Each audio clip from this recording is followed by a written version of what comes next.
এটাও একটা সিস্টেমেটিক ক্রাইমের মধ্যেই ছিল। তারা একটা পূর্ব পরিকল্পনা মাফিক এবং তাদের একটা সিস্টেমেটিক্যালি প্ল্যান ওয়াইজ তারা এই কাজটা করেছে।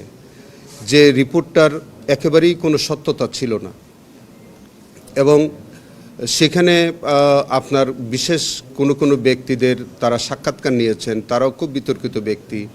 সেই জায়গা থেকে আমাদের কাছে মনে হয়েছে যে এই মামলার ইনভেস্টিগেশনের স্বার্থে তাদের জিজ্ঞাসাবাদ করা খুব প্রয়োজন। এই কারণে আজকে আমরা মোজাম্মেল বাবু, যিনি ইতিমধ্যে বোধহয় জেলে আছে, এবং দীপমণি যিনি পররাষ্ট্রমন্ত্রী ছিলেন, তিনি ইন্টারভিউ দিয়ে একেবারেই শেখ হাসিনার অবিকল কথাটা তিনি বলেছেন। তাহলে দুইজনের বক্তব্য একরকম হয় কেমন করে? যে তিনিও কিন্তু একই রকম বলছেন, রক্তমাখা তারা রং মেখে বসেছিল, টুপি পাঞ্জাবি পরে এমনভাবে বসেছিল, পুলিশ আসছে দৌড় দিয়েছে। তারপরে বিদেশের সাংবাদিকদের সাথে তিনি এরকম একটা উদ্ভট ইন্টারভিউ দিয়েছেন, যেখানে একেবারেই হেফাজতের ইসলামের এই ঘটনাটাকে একেবারে ভিন্ন খাতে উনি প্রবাহিত করলেন। তাতে মনে হচ্ছে যে উনি পররাষ্ট্রমন্ত্রী হিসাবে তিনি সরকারের এই যে সিস্টেমেটিক বা প্ল্যান ওয়াইজ যে কাজটা, সেটার মধ্যে তারও সম্পৃক্ততা ছিল। তৎকালীন ৭১ টেলিভিশন মোজাম্মেল বাবুর নেতৃত্বাধীন যে এবং ফারজানুর উপর বরাবরই তিনি বিতর্কিত ভূমিকায় থাকতেন।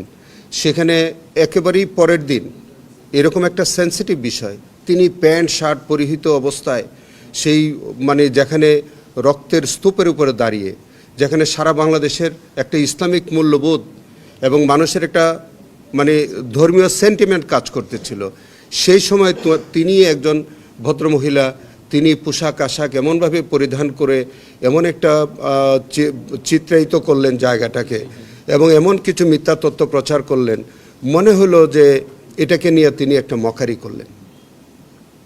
তো তার এই যে বিতর্কিত ভূমিকা এবং তিনি যেসব ব্যক্তিবর্গের সাক্ষাৎকার নিলেন, সব কিছু করলেন, তো সব কিছু মিলিয়ে আমাদের কাছে মনে হয়েছে যে এই মানুষগুলোকে, বিশেষ করে ফারজানুর উপা, মোজাম্মেল বাবু, পররাষ্ট্রমন্ত্রী দীপমণি, তারপরে আর কে একজন, এই তিনজনকে আপাতত আমরা তারা যেহেতু হেফাজতে আছে, তাদেরকে আমরা প্রোটেকশন চেয়েছি।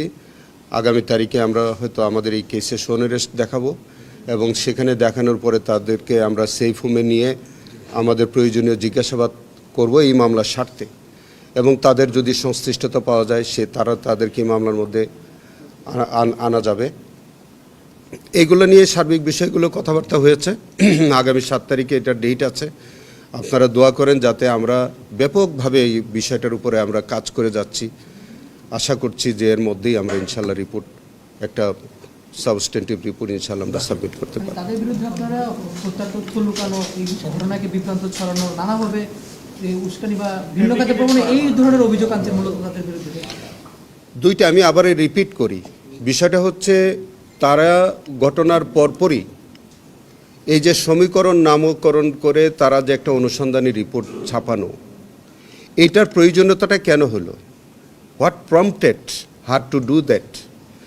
সেই জায়গাটা থেকে একটা মোটিভ কাজ করে যে আপনি পরদিনই এরকম একটা অনুসন্ধানী রিপোর্ট আপনি করছেন, সেখানে আপনি বললেন যে কোনো হতাহতের ঘটনা ঘটেনি, একটা হতাহতের ঘটনাও ঘটেনি। সেখানে আপনি বেনজিরের সাক্ষাৎকার নিচ্ছেন, সেখানে আপনি বিভিন্ন সাংবাদিকদের, বিতর্কিত সাংবাদিক, তারা সবাই কিন্তু বিতর্কিত, তারা বিতর্কিত কিছু ব্যক্তিদের সাক্ষাৎকার নিচ্ছেন, কিছু লোকাল মানুষের সাক্ষাৎকার নিচ্ছেন, এবং আমরা চিহ্নিত করতে পেরেছি এগুলো হলো যুবলীগ, ছাত্রলীগ, আওয়ামী লীগের লোকজন। তাদেরকে দিয়ে বলতেছেন যে ওখানে কোনো হতাহতের ঘটনা ঘটে নাই। শেখ হাসিনা পার্লামেন্টে পরবর্তীকালে যে কথা বলছেন যে তারা রং মাইখে শুয়েছিল, দীপমণি এইরকমই একটা বক্তব্য তখনকার সময় উনি বললেন যে বিদেশের সাংবাদিকদের সাথে সাক্ষাৎকার দিয়ে বললেন যে তারা শুয়েছিল, পুলিশ এসে দৌড় দিয়েছে, তারা রং মেখে শুয়েছিল। তাহলে এই যে পরিকল্পিত ব্যাপারটা ছিল, এবং এটা শুধু আপনার সত্যকে আড়াল করার ব্যাপার না, এটা কিন্তু তারা প্রি প্ল্যান ছিল। অর্থাৎ ঘটনার আগের থেকে তাদের এরকম একটা প্ল্যান ছিল যে এরকম ঘটনা ঘটাবে এবং এইরকম বিবৃতি দিয়ে মানুষকে বিভ্রান্ত করবে। এই জন্যে এটা কিন্তু ঘটনার পরে তাদের সম্পৃক্ততা না, তারা আগের থেকে তারা এই ঘটনার সাথে সম্পৃক্ত ছিল। সো অন্যান্য আসামিরা, অন্যান্য দোষী ব্যক্তিরা যারা যেভাবে সম্পৃক্ত, ওনারা একই অপরাধী। এটা আপাতত আমাদের কাছে মনে হচ্ছে।